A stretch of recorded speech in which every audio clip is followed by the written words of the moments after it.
Ada 4 pendekatan persuasif advertising appeal yang biasa dipilih ya oleh konsumen, salah satunya. Yang pertama adalah kita sebut sebagai comparative advertising, yaitu mengklaim bahwa produk kita superior dibandingkan dengan produk yang lainnya. Misalkan ini contohnya iklan Dove ya. Iklan Dove bagaimana dia membandingkan dengan produk yang lainnya. Tidak diberikan brand otomatis karena itu akan menyalahin suatu standar ini ya competition, kita tidak boleh menyebutkan brand, tetapi kalau dilihat dari packagingnya sudah bisa ditebak apa yang sebenarnya sedang di-compare oleh Dove. Yang kedua adalah kita sebut sebagai fear aware. Fear aware ini sangat efektif biasanya digunakan untuk produk-produk yang tujuannya adalah untuk menyelesaikan suatu problem.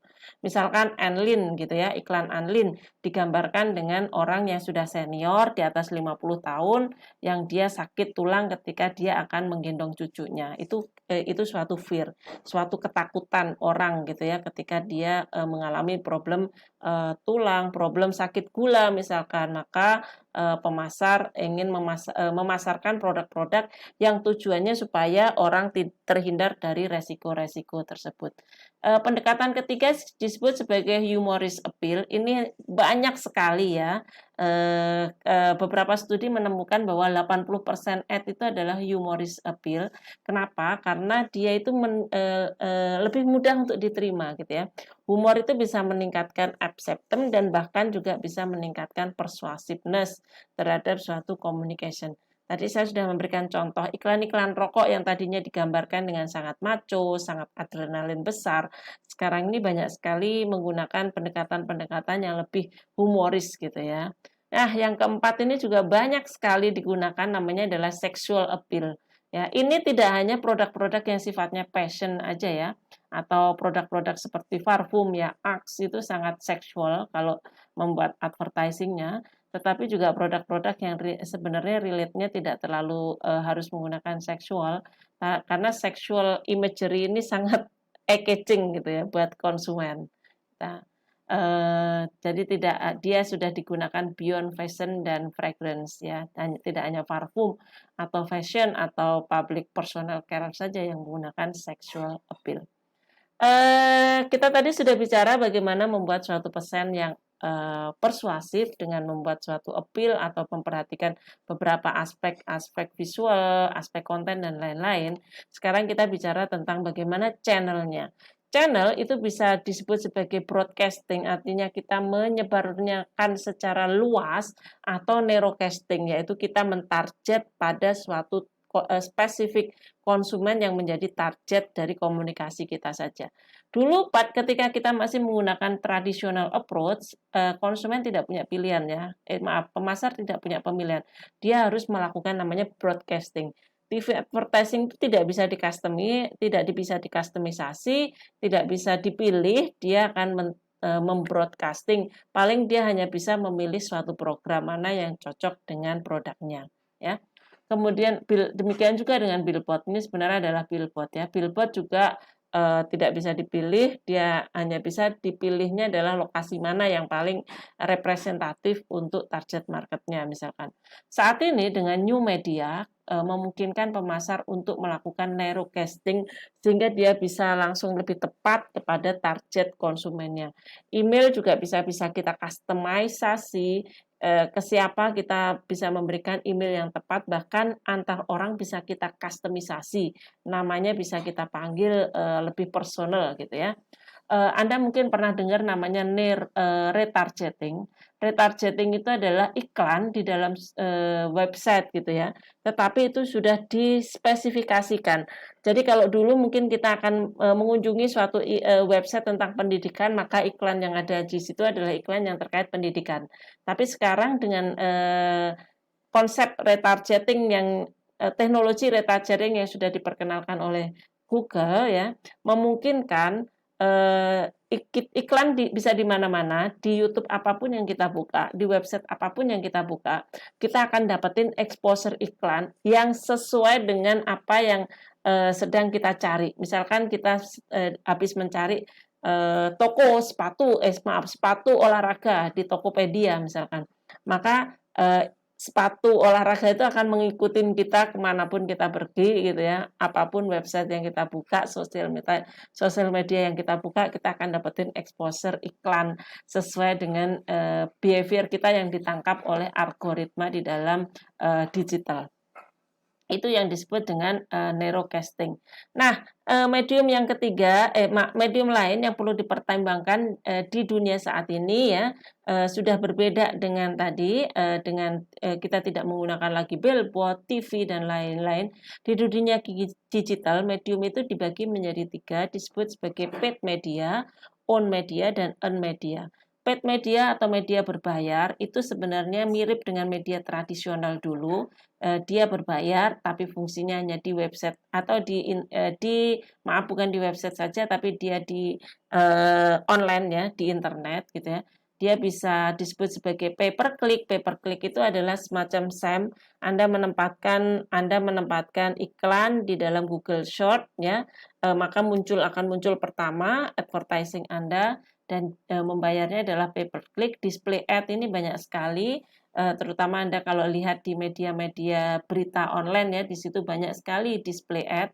Display ad juga bisa dilekatkan di YouTube. YouTube sekarang juga selain dia ada video, tapi juga ada display banner gitu ya di YouTube-nya, dan beberapa model yang lain.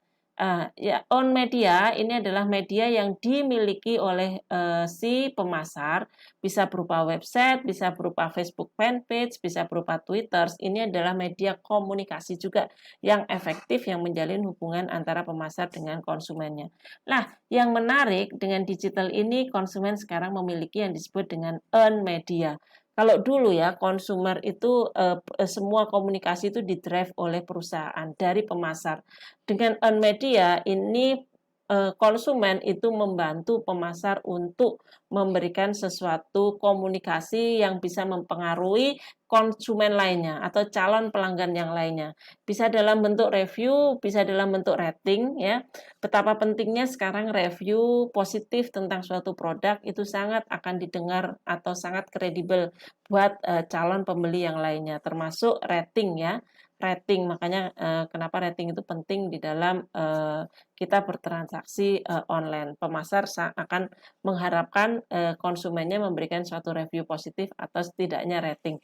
Dan sekarang ini earned media itu sudah lebih dari hanya sekedar memberikan rating dan komen atau review, tetapi dengan munculnya yang kita sebut sebagai user generated content memungkinkan ya, dan sekarang ini si konsumen itu sangat senang untuk membantu pemasar itu mempromosikan suatu produknya dengan membuat suatu konten-konten ya, yang kita sebut sebagai, ini adalah contohnya adalah paid media.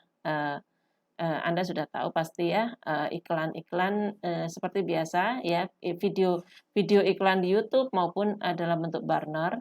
Nah, earned media itu bisa dalam bentuk review, maupun ini adalah saat ini yang menjadi apa ya, sumber berkah gitu buat si pemasar, adalah ketika dia bisa mendapatkan si customer rela untuk membuat suatu konten positif tanpa dibayar oleh perusahaan, dan konten ini punya value lebih bahkan dibandingkan dengan konten yang dibuat oleh perusahaan itu sendiri. Konsumen yang lain ya, calon pelanggan itu lebih percaya dari reviewnya konsumen dibandingkan dengan iklan yang dibuat oleh perusahaan.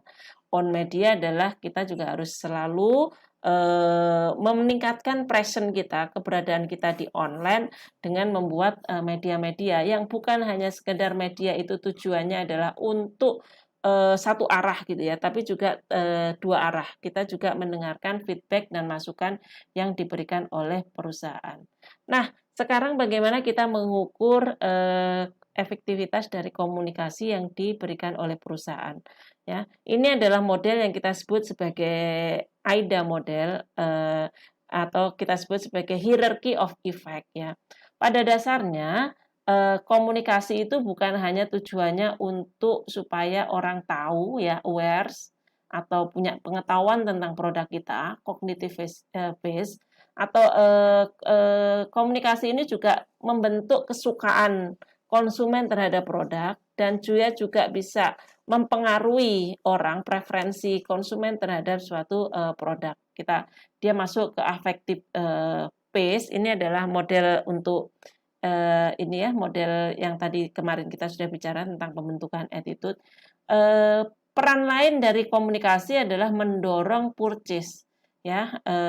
Kalau orang sudah suka, orang sudah punya preferensi, komunikasi juga bertujuan untuk mendorong orang supaya dia membeli produk kita.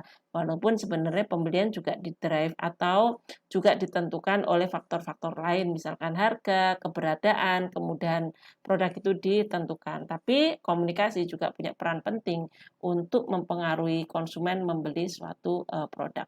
Oke, untuk sebagai bahan diskusi nanti Anda cari beberapa model iklan ya, verbal ataupun ini ya dalam bentuk banner atau print ads.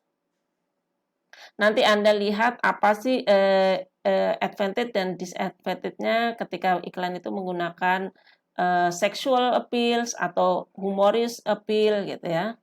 Kemudian sebagai bahan untuk tugas nanti Anda cari beberapa iklan yang dia menggunakan pendekatan fear, seksual, dan humor. Kemudian Anda evaluasi seberapa efektif masing-masing penggunaan appeal tadi ya, fear, seksual, dan humor. Terima kasih, sampai ketemu untuk pertemuan kelima.